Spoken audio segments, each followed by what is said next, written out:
I kept to the shadows, a face unseen, too shy to speak, yet, too cringe. Zara, how's the poem? I'm going live in 60 seconds. Just a few minutes. I'm almost done. Hi, I'm Zara, writer, overthinker, professional shadow dweller. And that's Maya, my stepsister. Same age, but from opposite planets. Oh, my sweet little Shakespeare. Give me the goods.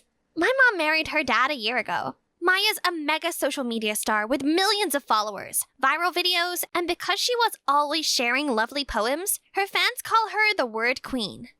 Everyone praised Maya's talents online and at school, but no one knew the real poet was me. The words were mine, but the applause was hers. Even though I wish I could hear those words of praise, I know it's just not possible. Even if I wanted to perform, I couldn't. I dreamed of being published one day, maybe under a pen name, just like my favorite poet, LK, who dropped his first collection at 14 without anyone even knowing what he looked like. I'm painfully shy. I literally fainted during open mic once. I don't even raise my hand in class, even when I know the answer. I couldn't even share my poetry in front of my parents. I just didn't have the courage. In the meantime, at least I knew my poems were good, thanks to Maya. We got along. Our parents got along. Life was chill. But all that was about to change, in the most epic way possible. It was in the 11th grade. I was drafting a new poem for Maya when I saw him. The most handsome guy I had ever seen walked into my classroom. Everyone, welcome Liam. He just transferred to our school. Ooh, he's gorgeous! Maya could be so shameless when it came to boys. But this time, yeah, I couldn't even blame her. The guy looked like he walked straight out of a Korean movie. Liam, would you like to introduce yourself? Despite all the eyes on him, Liam walked straight to the back of the class, picked an empty seat, and buried his head in his arms like no one else existed. And Maya didn't take not being noticed too well. Well. Hey, new guy. Liam, right? I'm Maya, school queen and your future girlfriend. He ignored her. Like, actually ignored her. Which for someone like Maya was basically a public slap in the face. Fine, be that way then. You will be begging me to date you in no time. Seeing a guy turn Maya down for the first time was epic. But seriously, couldn't the guy talk? It didn't take long for rumors about him being mute to start spreading. Honestly, I started believing it too. He never spoke, never reacted. Until a month later, and that's when everything changed. In my quest to hopefully conquer my overt shyness, I joined the school's poetry club. And it had been fine so far, but what I didn't expect was to see Liam show up at my club. Does anyone have a beautiful poem they'd like to share with the class this week? It could be something you've written yourself or a poem by a poet you love. I always had something, but sharing it out loud, in front of people, I still hesitated almost every time. Liam quietly volunteered, and for the first time I heard his voice. In the quiet I bloom. No stage, no lights, no room. Just a whisper and a pen. Again and again. His voice was soft and steady. And that poem, I knew it. It wasn't his original. It was written by LK, my favorite poet ever. Was he a fan of LK too? Was this fate? I stayed up all night thinking about him. I wanted to talk about poetry, life, weather, anything. Or maybe we could write a poem together. Or, get married. Now I knew he could talk. I made an effort to talk to him, and it backfired full time. The poem you read yesterday was beautiful. Why don't you speak up more often? Asking me why I don't talk often when you barely speak? Pretty hypocritical, don't you think? Wait, so he had noticed me? He probably just thought I was the shy, quiet type, which was true. But that wasn't all I wanted him to know about me. If he's so into poetry, maybe the only way to get his attention is with a poem. So I wrote one. An honest, personal confession of admiration. Maybe even feelings. I'd slip it into his locker before the club's meeting tomorrow. Even if he might ignore it, I had to try. But the next morning, I couldn't find the poem anywhere. Has anyone seen the pink paper sheet on my desk? What's wrong, honey? Maybe the wind blew it away. Nobody had any clue, and I was running late, so there wasn't time to rewrite. But later at school, Maya burst into the cafeteria holding that exact pink note. Everyone, listen up! I have something important to say, especially to you, Liam. It was my poem, my feelings, but in her voice. Hearts don't speak, but mine will. One glance and I'm undone. Say the word and I'm the one. Maybe Liam liked it. You wrote that? I didn't think you were the poetry type. So, why aren't you in the poetry club?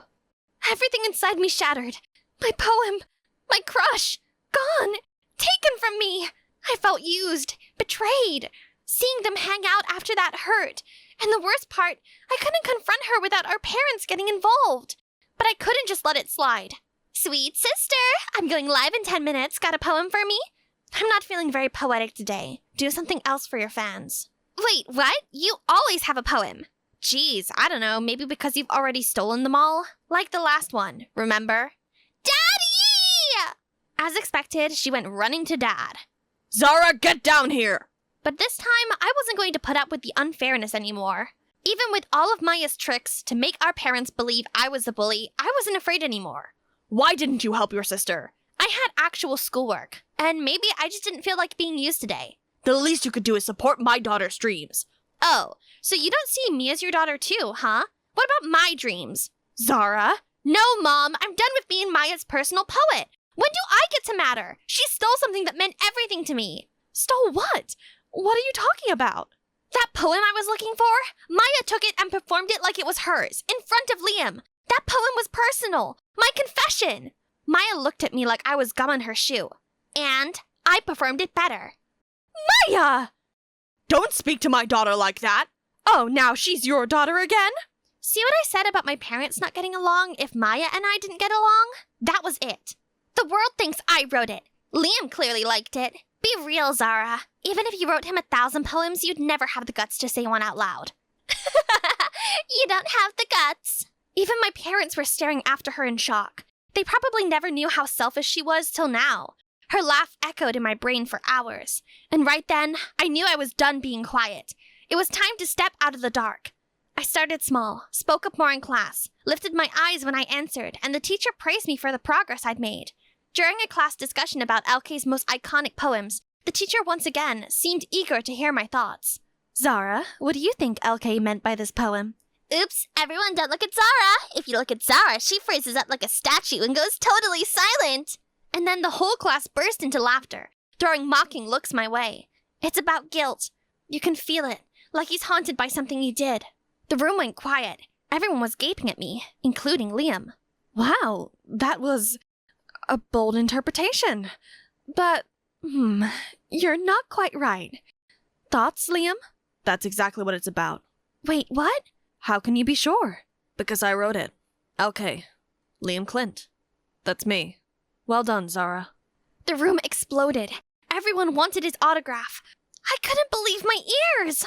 He was the child prodigy who published an inspiring collection of poems at 14. No wonder I was so drawn to him. Something shifted after that. Liam and we started talking. Books, lyrics, stupid grammar jokes. He even asked me to read his upcoming poetry collection. We had that kind of spark that just came naturally. Maya sensed it and started being even meaner than ever before. She spread rumors that I had a crush on the librarian and even made fun of my secondhand shoes. I paid her no mind, thinking she'd get bored eventually. Until she crossed the line. A classmate was having a party and invited everyone. Maya convinced me that the themes was 80s chic, but when I arrived, it was a pool party and everyone else was in bikinis. I wanted to melt into the pool and never come out, but what came out of her lips next was even more shocking. Look at her, Liam. Always awkward. She's my sister and I can't even deal with her sometimes. How can you say that about your sister? Liam, come on. You and I? We make sense. Talented poets. Can you imagine the internet when you and I, the famous LK, and the social media rising star performed together? We'd be the ultimate power couple. That was the last straw. You? A poet? Do you have a problem with that? Yeah, I challenge you to a poetry battle. Tomorrow, at school. Are you sure you can speak without fainting? Don't worry about me. No more moping. Time to fight fire with poetry. After coming home, I locked myself in my room all evening. Fueled by determination, I poured my heart into verses I knew would reclaim my dignity and expose Maya's lies. When the battle began, Maya insisted on going first, calling it an act of bravery. Fine by me. Let's see how much longer she can keep up this act. This poem is special. It's called Mirrored Lies. I wear her face, but not her soul. I want the boy, but it plays no role. Talentless. Afith, you may. Her voice started shaking. Oh yeah, she just realized too late that the poem was about her. I stole her voice? What nonsense did you write here, Zara? Oh, so now it belongs to me? I stole it from you! Guys, it's just a mistake. Zara probably set me up because she was afraid to lose. I couldn't believe she could be that shameless. And then, the screen behind her lit up, playing the footage of how she had snuck into my room and stolen my work. The entire auditorium erupted, whispers spreading like wildfire. How could you? If you didn't want to be caught, you shouldn't have done it. The hidden camera got everything. I know you too well, sis. That trap was mine. Time to end your years of lies. So, it's just as I suspected. Zara writes the poems and you recite them like they're yours, huh? I knew it. The way you talk is too shallow for someone who loves poetry. Maya ran like the devil was after her. As she did, our eyes met for just a second. With her gone, it was my turn to sing. My hands were trembling. My throat was dry. But I was done watching from backstage while someone else took the credit. This is for the ones who were told to shrink so others could shine. Who owns a story if it's told by another? I took a deep breath, embraced the emotion, and began reading the poem I poured my soul into. You took what was mine and made it your crown. I spoke about being the soul behind the spotlight that never touched me until now. My words aren't yours to keep, to mold, to bend. This theft ends now, Maya. This is the end. I got a standing ovation. I took the risk. And this time, I shined. From that day on, the tables turned. Maya could only stare as her followers vanished one by one. All the people who followed me for my poetry have gone. It's all your fault. Zara's poetry, you mean? Next time, try writing your own words. And I think you still owe Zara an apology. I thought you were on my side. I'm your beloved daughter. Zara is my daughter, too. We spoiled you, made you think everything should be yours. But life doesn't work like that. Dad, do something about these two now! How could you treat my precious daughter like that? So only your daughter is precious, huh? Then you can both pack your things and leave our house right now. I guess we're not valuable enough for you to stay with. Mom's reaction caught me off guard. I never thought she could change so quickly. Dad and Maya left the house in anger, unable to stand her unwavering stare. I'm truly sorry for neglecting you all this time. I failed as a mother, but please, give me a chance to make it up to you. We held each other tightly, bursting into tears, an embrace that quietly healed what time had broken. That night, I uploaded my poems under my real name and social media lit up. This gave me goosebumps, realest thing I've heard in a while. At last, I found the confidence I had lost, and this time I had my mom by my side, truly caring. That made me happy. I was a different Zara now. Zara who knew her worth. I've been thinking. For my next collection, do you think we could collab? What? Are you for real? Yeah, I'll have my manager draft something up. We split the revenue, creative control. I just want to duet with you. That poem was fire. Oh my god! Was he catching feelings? Okay, play it cool, girl. Sounds good, but I still haven't gotten your autograph. Autograph? I was thinking of asking you on a date. Yes! Oh god, yes. It's a date. Helping each other shine is kind, but never let your own light dim just to keep someone else glowing. Wow, this Florida beach resort was the epitome of luxury. Hi, I'm Dakota, the beloved and only daughter of Hardy Balmer, the world-renowned wine billionaire. But I don't know why. We have this huge fortune and Dad still makes me study and always rushes me to get a job. Well, no way that's gonna happen. So for now, let's just enjoy this gorgeous place and this finest wine, shall we? FYI, there isn't a wine brand in the world I haven't tasted. I can distinguish them all easily with just one sip. Chardonnay versus Riesling? Piece of cake. Let's see if there's anything interesting going on in the world. Wait, what is this? There must be some mistake. How can Daddy be bankrupt? I called him repeatedly, but all I got was the busy signal. Something's wrong. I rushed to the private helicopter to return to our mansion. What's happening? Why are those men carrying away our valuable furniture? The nanny Maria ran out to me in tears. She told me Daddy had disappeared and all he'd left behind was this wooden box. I rummaged through it, but only found some old notebooks and a certificate of ownership for a farm winery. Oh well, Dad may be bankrupt, but at least I still have this vineyard to live off. Let's go check out my newly acquired assets then. This place looks huge. I wonder how much money it made a month. I looked around and then wandered into an enormous wine cellar. Curious, I touched some wine barrels when suddenly someone's voice snapped at me. Stay away from them. Who are you? I'll have you know that I own this place, so I'll do whatever I want. Have you lost your mind? Get out, now! He suddenly grabbed my wrist and dragged me outside. I furiously screamed and people started to gather around. Listen up, my name is Dakota, Hardy Balmer's daughter, and from now on, I'm in charge around here. I showed them the certificate of ownership as proof, but they didn't seem to care. Only an old-looking man came to shake my hand. Welcome, Miss Balmer. I'm Jack, your father's long-standing companion. Come inside. My son James will show you around in a bit. Okay, finally, someone showed some manners. Oh, I miss hanging out with my friends. I should have been at Fashion Week right now, not here in this lousy farm. Get up, couch potato. We have a vineyard to visit. Ugh, it's that rude guy again. It's too hot outside now. No way I'm making my way out there. So I shooed him away and continued staring at my phone. James then threw the stupid map of the winery at me and left. Thank God, he finally left me alone. After a week of lounging around and being waited on by Nanny Maria, I eventually longed for fresh air. Remembering the map James gave me, I decided to check out the place. First stop, the vineyard. Wow, it's so big! But why did they leave the soil so crackling dry? Let's see, where's the sprinkler?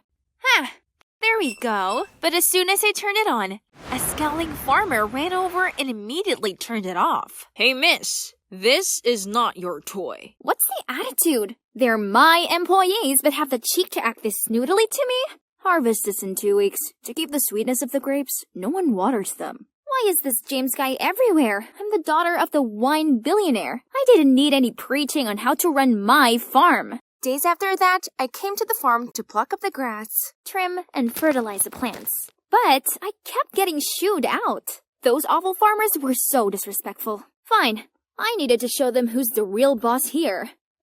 That night, I asked Dad to gather everyone in the communal dining room and declared I would fire some of them for their disrespectful attitudes. But they just gave indifferent looks.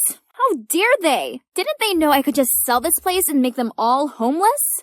But then Jack handed me a contract signed by my daddy, stating that due to the blood, sweat, and tears they'd all put into this place, no one has the right to fire them or sell the farm. Jack also gave me other documents. Seemed like due to my family's bankruptcy, the farm had not been doing well. If nothing changes, it might be dissolved.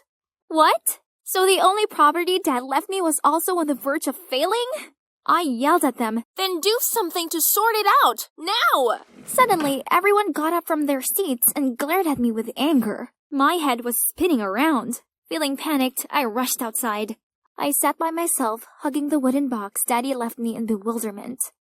I flipped the notebooks and was surprised to find a letter in the bottom of the box, in which Dad told all about how from the day Mom passed away, he'd put all the effort into this farm and became a successful entrepreneur. I used to believe that compensating my time for work to provide you with a wealthy life would be enough. All this actually did was create a greater distance between us. My darling Dakota, I'm so sorry. My only hope is that you'll see as much beauty in this vineyard as I do. If only Dad was here now. How can I deal with all these troubles and challenges ahead? I burst into tears. They meant no harm. James' voice startled me. I quickly wiped away my tears. He sat beside me and offered a wine-spludged handkerchief. This isn't just some random farm for these people. It's also their home. Don't accuse them of not trying. This farm means far more to them than it does to you. I was just... This is when we should all stand together. Don't let your selfishness threaten the future of this whole winery and everyone involved. Even though I hated his guts, what he said did make sense. Maybe I had been neglectful of my responsibility for this place. If this winery was the most precious thing to my dad, then I want to put it right, for him. James smiled gently, putting his hand on my shoulder. That's settled then. We're all gonna revive this place.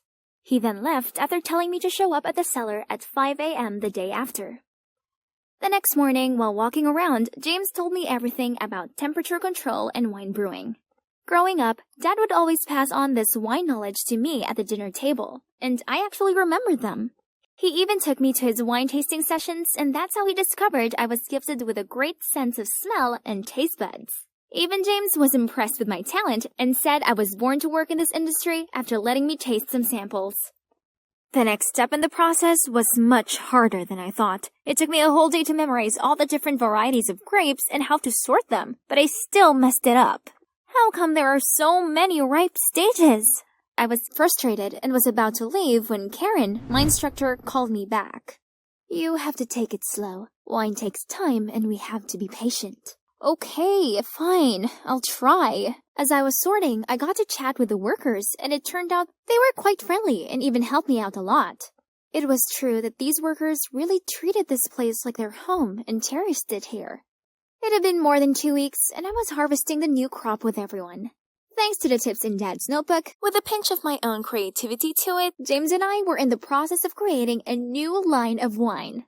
I was confident that this would help revive the winery.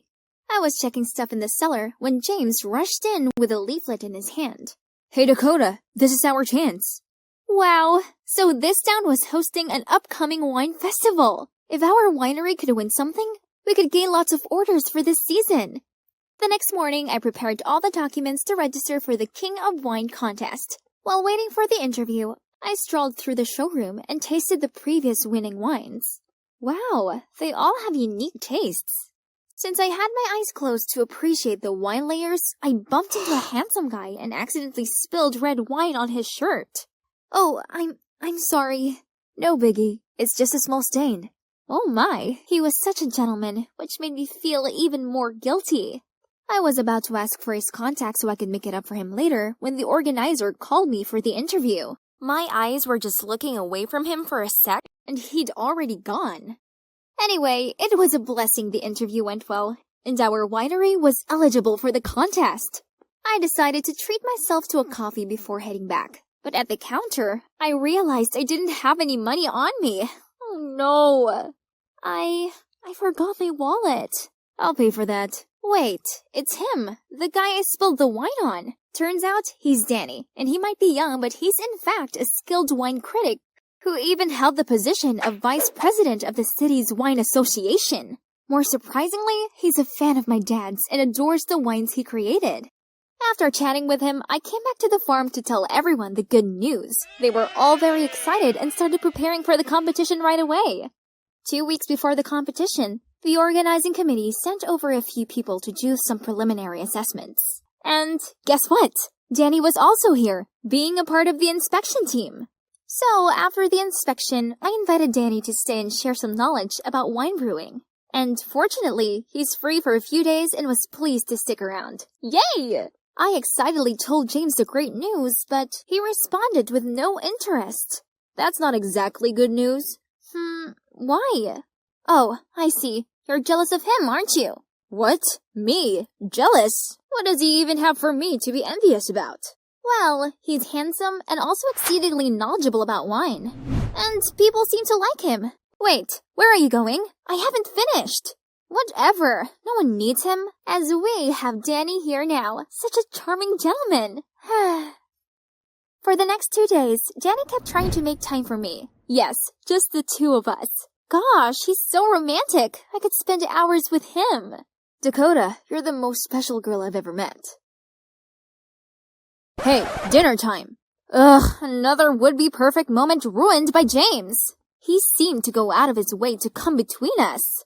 He sat in between us in the dining room, saying it was his favorite seat. Then, he followed us into the vineyard and said he was checking the quality of the grapes at 11 p.m. For real? Such a third wheel, and he's so cranky toward Danny. Hello, the guy's trying to help us here, so why the grumpy attitude? Later that night, I was passing by the kitchen when I overheard James and his dad. Should we start now? Definitely. The big day is coming up, or else we won't make it. Dakota is busy being all lovey-dovey with that jerk. She doesn't need to know this. What? Are they planning something behind my back? And then, something absolutely horrible happened the next day. When Danny and I arrived at the cellar to pick up the competition wine, we stepped into a sauna. What is this? Why is the wine cellar so hot? someone must have tampered with the room temperature. I rushed to check the wine. Oh no, The heat had removed the last 2 notes and made it too sour. I fell to the ground and started sobbing. Danny tried to comfort me. He told me not to worry as he'd introduced some big clients to me, then he had to leave to prepare for the upcoming competition. I looked at the barrels in sorrow, but then remembered something. My dad also set the heat too high once and found a way to filter and ferment it again to tone down the sour flavor. I'm sure it's somewhere in the notes he left. I hurried back to my room to search through the wooden box, but I couldn't find it anywhere. Someone definitely was messing with me. Oh my god, who else could it be? The conversation between James and his dad came to mind, so I furiously went to look for him. Seeing James, I couldn't control my anger and shouted, "It's you, isn't it? You adjusted the wine cellar temperature. You stole my father's notebook. You've been planning to sabotage me for a long time, haven't you?" James acted confused, but before the snake could blurt out anything, I stopped him and said, "Get out of here, now!" He gave a defeated nod, then left without a word. Tomorrow is the day of the contest, yet I don't have any wine to enter. I picked up the letter my father left me and felt like a loser. Maybe I'm just not fit for this. Right at this moment, James pushed the door open. "Dakota, look! I told you to leave!" Ignoring my words, James calmly poured a glass of wine and told me to try it. "Oh, this actually tastes pretty good. It's the new wine you created. I stayed up a few nights and fixed its acrid taste. Now we can take it to the contest." I yelped out in joy, then lunged to hug a surprised-looking James. Look at his face, red as a tomato. But, remembering how sketchy he was in the kitchen the other night, I quickly let go of him and calmed down. First things first, we had to hit the road now to participate in the competition. Our wine stall attracted a lot of guests and got highly praised by all the judges. When Danny saw us, I noticed how surprised he seemed by my presence with this new wine. I didn't expect the technique of filtration and fermentation could change the flavor so amazingly. You're really talented, Dakota. Let's take some time to discuss this in more detail later. I happily agreed, but isn't that technique recorded in my dad's notebook? How did he know it? I left the bar and sneakily followed Danny. Then in a hidden corner, I overheard him talking to someone. I've adjusted the cellar's heat to destroy everything, but who knew she'd use her father's technique to fix it? I've already taken the notebook away, but she probably remembered them all. Whatever the reason is, her wine is becoming a strong rival. The championship is at stake. Can you just do something? So, have I been trusting the wrong person? Well, that hurts. But I'll sure make him pay for that. I quickly submitted the recording to the judges, and immediately there was an announcement to pause, and the wines were regraded by blind tasting to be fair. And you know what? The new wine I created won the 3rd prize. Okay, so the prize money wasn't as grand, but it'd help us get a decent amount of orders for the next year's crop. I happily went to the podium to accept the award and almost fainted on stage because the awarder was no one other than my dad. I hugged him and sobbed uncontrollably. It turned out that my father was not bankrupt. He just donated all his assets to charity. His plan to pretend bankruptcy was just to help me become more independent and walk on my own feet. It's unbelievable, but I'm not mad at him for it. On the contrary, I feel very fortunate that my father did that to give me a chance to grow up. As for Danny, he was kicked out of the City Wine Association.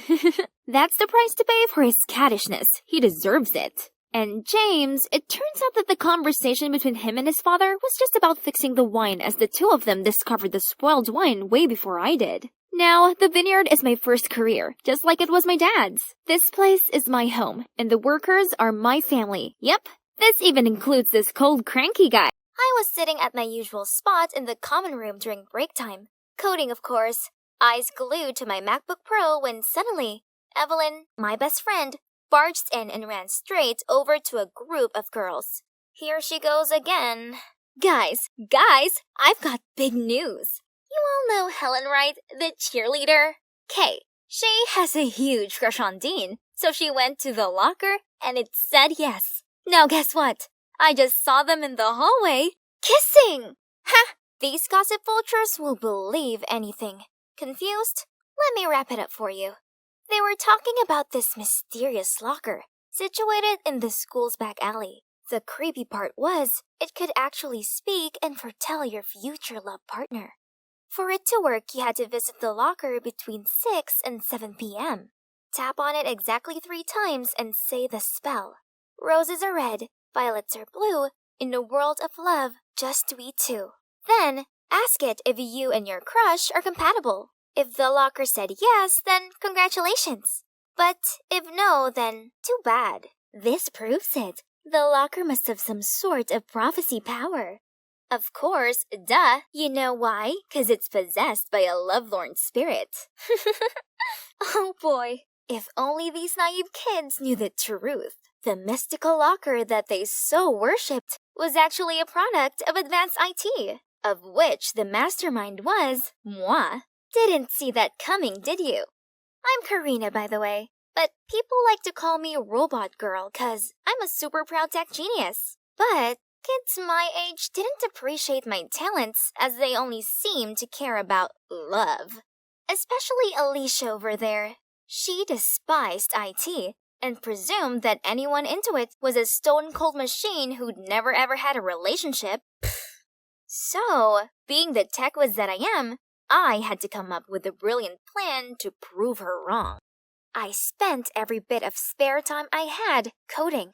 I hacked into the school system to collect students' infos, such as their star signs, blood type, hobbies, and career orientation.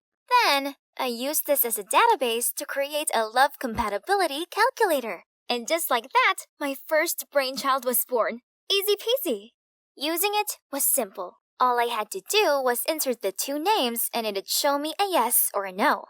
Knowing how much my peers buy into the whole spiritual stuff, I devised my locker plan. I found this rusty locker at the dead-end alley behind our school, superglued a walkie-talkie inside, locked it well. Then, with the other walkie-talkie in hand, I stayed in the school equipment room, which is convenient enough to be on the other side of the wall. To top it up a notch, I even used a voice changer app to get a perfect ghostly haunted tone. Then, I anonymously spread rumors about the locker's magical powers onto the school's blog. My trick quickly took off, and since launch day, 15 couples have been successfully matched. Can you imagine? True love? Oh, please. It all came down to some simple algorithms, that's all. But, one more thing. I hadn't exactly told Evelyn about this. Yeah, I love her, but she's not the best at keeping secrets. To be exact, she's a walking speaker who couldn't help but blab any gossip she'd heard to the entire school. Anyway, I needed to test if the locker actually worked first. Then I'd tell her, maybe when I reached 20 successful couples. Luckily for me, keeping this one secret from her turned out to be easy, as her attention was all on her crush, Jace, the school's hot boy. In her eyes, Jace was like an angel or something. It seems like I'm the only one who didn't get the gooey eyes memo. One evening, I was taking my locker shift when I heard a familiar voice. Evelyn's! Oh boy, I could already guess she wanted to ask about her and Jace. The algorithm said yes, and I could hear Evelyn screaming ecstatically at the announcement. Fine, if she's happy, I'm happy. But it didn't last long, as an hour later, just as I was about to leave, more footsteps came towards the locker, and I heard a knock on it. Roses are red, violets are blue. Hold on. Jace? What was he doing out here? Can I become a couple with Karina? What? No way! Had something hit his head? I immediately said no. No calculator needed for that. He stayed silent at first, but then asked again if I'd be his girlfriend. The answer was still no. He asked the locker again and again, but no. Jeez, what's with this guy? The next day at school, I noticed Evelyn's wearing her lucky lilac dress. Oh no, was she going to confess to Jace? I had to stop this. Hey, I have an emergency thingy. You need to come with me. Karina, what are you doing? But it was too late as Jace was approaching us. Hey, what are you playing? Tug of war? Oh, I think you messed up your hair. Here, let me.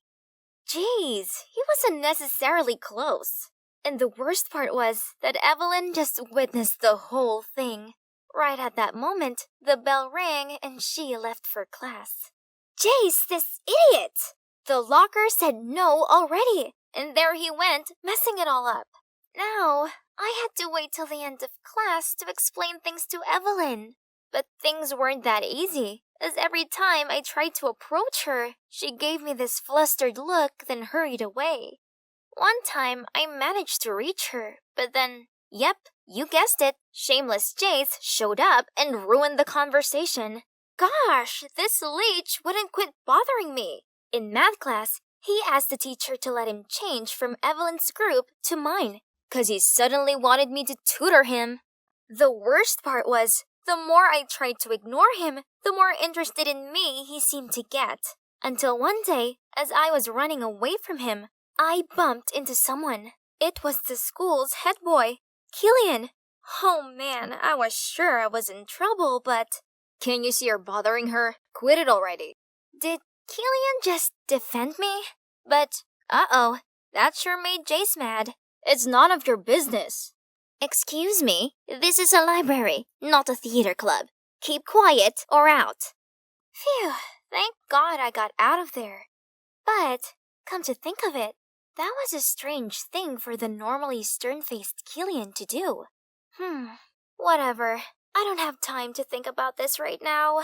So far, the locker had predicted 19 couples successfully. I just needed one more match, then I could proudly make my invention public, and voila! My app would change the whole world's dating scene. Here it is, my 20th client. Wait, isn't that Killian? And guess who he's asking about? Yeah, me! Maybe everyone was right about the robot girl nickname. 'Cause how could I be so clueless all this time about Jace and now Killian? I inserted the data, and the result was a no. But hang on, what if I dated Killian? Would that make Jace give up and stop bothering me? And Evelyn wouldn't keep her distance from me anymore. It's settled. The locker pronounced yes. Monday morning, I was in the study hall, working on the math group project with Jace, when a note was passed to me. Hey, I know this is a bit sudden, but would you like to go out with me? Saturday 3 p.m.? Killian. I took a peek at him and saw him smiling for the first time ever. Okay, I was about to write my answer when Jace snatched the note, read it, then stared straight at Killian. You? Me? Outside! What was he gonna do now? I sneakily followed them to the hallway, but Evelyn appeared right behind me and signaled me to shush. That was when I heard Jace asking what was going on between me and Killian. Nothing really. Only the infamous love locker foretold Karina and I would be together. Jace was too stunned to speak as he turned purple with rage. So there's nothing going on between you and Jace? Of course not! I've been trying to tell you that this whole time. You've heard everything? Sorry, I didn't mean to. So, what do you think about the date? Sure. I'd love to. I could see Jace's boiled over from behind, but what could he do other than bear his grudge and storm off? Problem solved. Saturday arrived and Killian picked me up for our date. He even asked for my parents' approval, then opened the car door for me like a true gentleman. To be honest, I was kinda nervous, but he was so good at comforting me. He then took me to the super cool ice cream drive-thru, and coincidentally, we picked the same flavor, butter pecan. Before I noticed, I'd felt so comfortable around him already. And you know what the best part was? Our last stop was a planetarium. We sat side by side beneath the glistening star-filled sky. Whoa. This date was much more than I expected. I got to see this whole new side of him, one that is so warm and caring. Being with him made me feel good. Maybe the algorithms weren't quite accurate, right? It did say Killian and I would never be a couple, but what I was feeling then proved otherwise. I was still lost in thoughts when my alarm suddenly went off. 5:15 already? Right, I gotta get to the locker and change the walkie-talkie's battery. So I quickly said goodbye to Killian, then ran to the alley. As I was opening the locker to get the walkie-talkie out, Karina? Are you opening the locker? How? Unless you're... Oh. I don't know how, but you sure tricked the entire school. I froze on the spot, not knowing what to do. There's no need to freak out. I'm not gonna tell a soul. That is, as long as you become my girlfriend. Why are you so obsessed with me? You can have anyone else you want. Why me? 'Cause you're different, babe. You're interesting and somehow aren't easily swayed by me, which makes you a challenge. Ugh, this douchebag made me want to vomit. He could expose me all he wants, but I'd never ever go near him again. I shoved past him to leave, but suddenly he grabbed my hand and tried to force me into his embrace. Get off of me, you psycho! I never meant for it to turn out like this. I just wanted to prove that data was the driving force of compatibility. But maybe I'd been wrong after all. I decided it was time to confess all to Evelyn before Jace told her first. Only the next morning, when I arrived to pick her up as usual, her mom told me she'd already left. Was there something I didn't know about? I turned on my phone notifications, and that's when I saw it. Alicia had posted the picture of Jace grabbing me, but the angle made it look like, in Alicia's words, we were kissing. Huh? So that's why Evelyn didn't want to see me. And what would Killian think of this? I arrived at school just as Killian stepped out of his car. I rushed toward him, and when our eyes met, I could see he was hurt. Then he just turned and walked away. Without thinking, I caught up with him and I poured my heart out telling him I was the one behind the locker, how I got involved with Jace because of Evelyn, and how I lied to him when he went to the locker. But that was also how I realized I had feelings for someone. For you. Excuse me? You're the one behind the love locker? No way. Gosh, I'm so glad I got all my secrets out. In that case, we have a big problem. Evelyn then walked me along the corridor, and what I saw was pure chaos. People were crying, arguing, and even fighting, all because of the locker. One couple was having a tearful breakup because the locker claimed they weren't meant to be. In the other corner, two girls were fighting because the locker matched them to the same guy. A boy was breaking stuff out of anger since the locker didn't match him with his crush. The entire lobby echoed the words, "Love Locker." Gosh, how'd I been so oblivious to this before? I'd been so caught up with my own problems, I'd neglected the consequences of the locker I'd created. This was wrong, so wrong. I had to shut the locker down right now. I rummaged through my bag to find my MacBook, but this was my baby, my first brainchild. No, I must do this. Yeah, that was the right thing to do. Technology shouldn't be used to predict one's feelings. I've learned the hard way not to mess with anyone's relationship ever again, and that love is never ever simple. You don't need a mysterious object of the spiritual world to tell you who to date. You just gotta experience it. Well, it's been 3 months since I shut down the infamous love locker. Now, everything is finally back to normal. And guess what? I've got a boyfriend.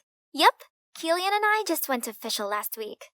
Evelyn doesn't like Jace anymore. She vowed not to run after some good-looking pretentious jerk ever again. Instead, she's just gonna wait for the right guy to come along. About the love locker, when people realized it didn't work anymore, the speculations became rife. My personal favorite is that the spirit had found peace and left. But still, every now and then, I hear someone gossip about the haunted love locker that once turned the whole school upside down, and I can help but feel all goosepimply.